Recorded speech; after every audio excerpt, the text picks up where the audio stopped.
Hi, my name is Carly Barbie, and this is my book talk for LS 5653 Multicultural Literature for Children and Young Adults. I will be talking through 4 elementary books, 2 middle school books, and 2 secondary books. To begin, we're going to discuss Before She Was Harriet. Before She Was Harriet was written by Klein Ransom, illustrated by James Ransom, published by Holiday House in 2017. Each February, we honor and we remember influential African Americans. Harriet Tubman is one of the women we remember and we honor in this month.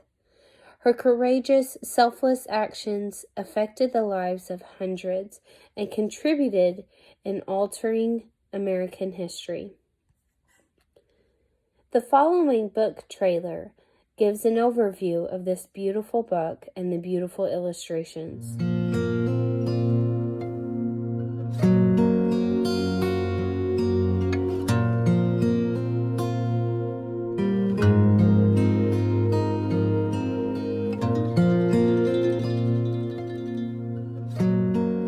We know her today as Harriet Tubman, but in her lifetime she was called by many names. As General Tubman, she was a Union spy. As Moses, she led hundreds to freedom on the Underground Railroad. As Minty, she was a slave whose spirit could not be broken. An evocative poem and iconographic animation come together to honor a woman of humble origins whose courage and compassion make her larger than life. Dreamscape presents Before She Was Harriet.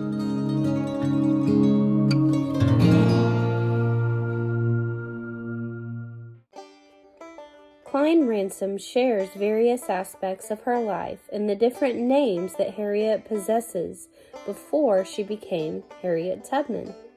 The reader learns about her parents, how she bravely helped during the Civil War, and ways that she continued to fight for equality the remainder of her life.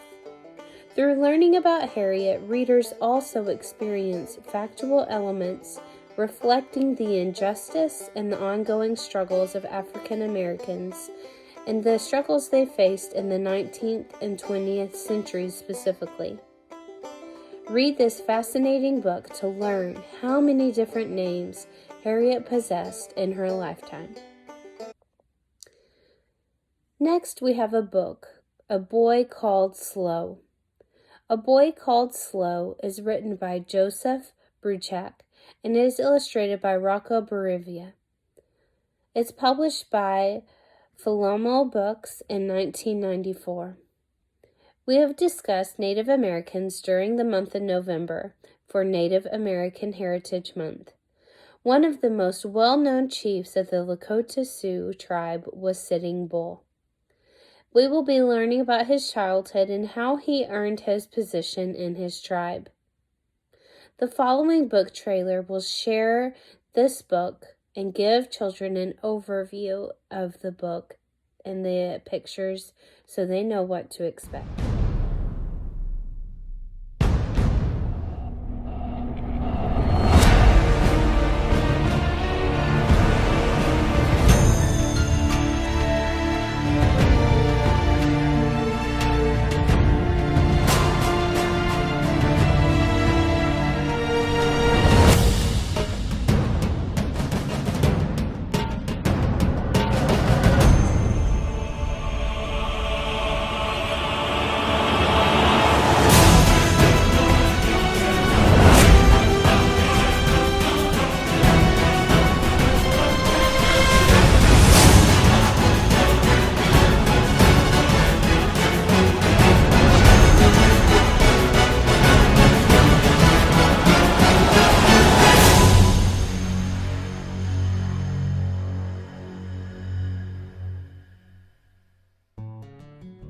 As Bruchac walks readers through the childhood of Sitting Bull, he also provides young readers with authentic information that informs readers of the Lakota culture, and their way of life. In the book, readers learn a boy is born to the well-respected, returns again to strike the enemy.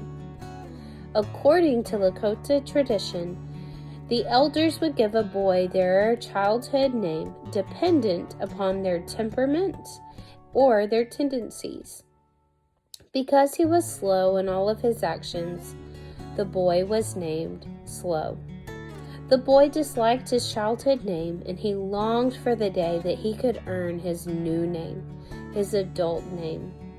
He wanted to be able to have a noble, well-respected name, as his father did.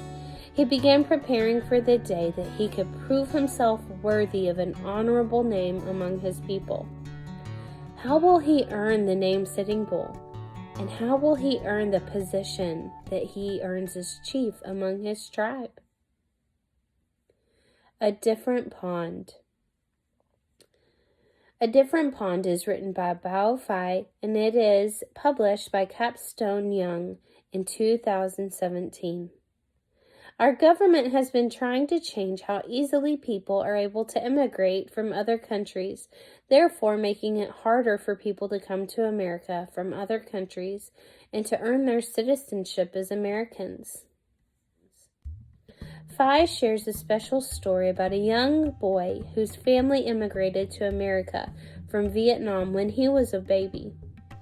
Throughout the story, readers are able to get a glimpse into the life of what it looks like for families who have immigrated from other countries.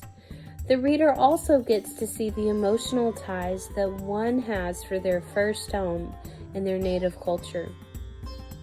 The story shares how the boy's father wakes him early each morning to take him fishing at a pond, where they catch the fish that will provide dinner for that family that night. During their trips, they sometimes encounter other men who are fishing early in the morning hours, but on the mornings when it is quiet, the boy's father shares memories about a pond where he used to fish in Vietnam. This particular morning is a quiet morning. What will the boy learn about the pond in Vietnam? And will he and his father catch fish that their family needs for dinner that night? Drawn Together. Written by Min Lee and illustrated by Dan Santat. Published by Disney Hyperion in 2018. There are people in America that speak different languages. Hundreds of languages are used in our country, and sometimes we meet people who do not speak English, and we do not know their language. Have you ever tried to tell someone something or ask them a question, and they did not understand what you needed? Lee uses this story to share an authentic personal story with his young audiences. Young children have the opportunity to see how differences can either divide and isolate us from others, or we can find things that we share in common with others, so we can then enjoy each other's unique individuality, and we can create a bond on common ground. Drawn Together is about a young boy who goes to spend the day with his grandpa. Their family is Vietnamese Americans. However, the grandfather does not speak English, and the boy does not understand Vietnamese. In addition, they prefer to eat different foods and watch different TV shows. As they struggle to find ways to communicate, they experience frustration and disappointment. Then they find a common activity to enjoy: drawing. Will they finally find a way to communicate with each other? Now I will begin talking about the middle school books. The first book is Esperanza Rising, written by Pam Munoz Ryan, published by Scholastic in 2000. At times, families relocate by moving to a new country, state, city, and/or neighborhood. Moving anywhere can be difficult as each area has its own culture. We can become familiar and comfortable with our surroundings, so moving anywhere with new, unfamiliar surroundings requires adjustment. Ryan shares a personal family story with young adults while also allowing them to experience the hardships endured by immigrants coming to America in the early 20th century. Readers are able to see the trials and exhausting work it took for their ancestors or their peers' ancestors to establish a new life in America.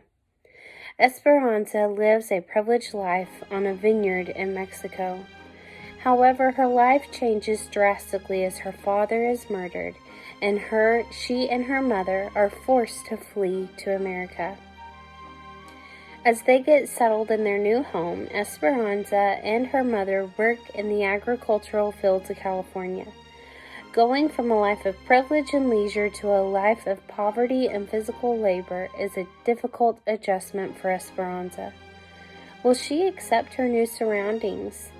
And will she come to understand the true meaning of wealth? The next book is A Single Shard, written by Linda Sue Park, published by Clarion Books in 2001. Technology is constantly changing, and with that, there are new innovative ways to do almost any job. Likewise, the profession of pottery has become easier through technological advances. But it is also a unique profession in that many of the foundational components have remained unchanged. Please see the following interview with a potter, and as he compares pottery through the decades. Park allows readers to look through a window so that they can experience what life was like for people living in Korea hundreds of years ago. She also shares facts at the end of the book revealing the authenticity of different elements of the story and the Korean culture. In the book, Tree Ear is an orphan who has been raised by a homeless man, Crane Man, in 12th century Korea. As they struggle to meet their daily needs, 12-year-old Tree Ear comes upon an opportunity to work for a seasoned local potter. Tree Ear is fascinated with pottery, and he tries to learn as much as he can through observation. When his employer has the opportunity to present his best work before the emissary at the palace, Tree Ear offers to make the long journey through the mountains by carrying the precious pottery in a straw backpack. Tree Ear is young, and he has never made such a journey, but his employer's profession depends upon his delivery of the pottery. What trials will Tree Ear face along the way? Wild animals? Robbers? Natural elements? Will he be able to complete the long journey, and if so, what will the palace think of the potter's work? Now for the secondary books. Under the Mesquite, written by Guadalupe Garcia McCall and published by Lee and Low Books in 2011. Since President Trump took office, he has been increasing and enforcing strict immigration laws, especially along the United States-Mexico border. Despite the intention to reduce the number of illegal immigrants, how do you think this has affected immigration from Mexico to the United States? Through sharing her own personal story, McCall weaves authenticity throughout the story without conveying stereotypes. She incorporates Mexican culture and traditions while also conveying the struggles faced by Mexican-American immigrants. Lupita and her family moved from Mexico to Texas when she was a young girl. Life in Mexico was simple, but life in Texas has been different, and it causes Lupita to miss her first home. This only increases when Lupita enters high school and her beloved mother is diagnosed with cancer.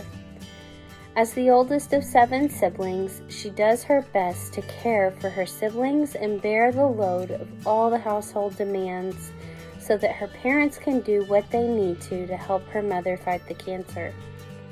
Lupita's only refuge amidst the turmoil is writing poems while sitting under the mesquite tree located in the middle of her mother's precious rose garden. What will happen with Lupita and her family? Will she continue to bear the load of meeting the family demands, or will she have the opportunity to spread her wings and write her own future? The final book is Turtles All the Way Down, written by John Green, published by Penguin Random House LLC in 2017. Have you ever experienced the loss of a loved one or battled with anxiety? Green provides readers with a story containing the various trials in life that we can battle. The following interview shares Green's personal story.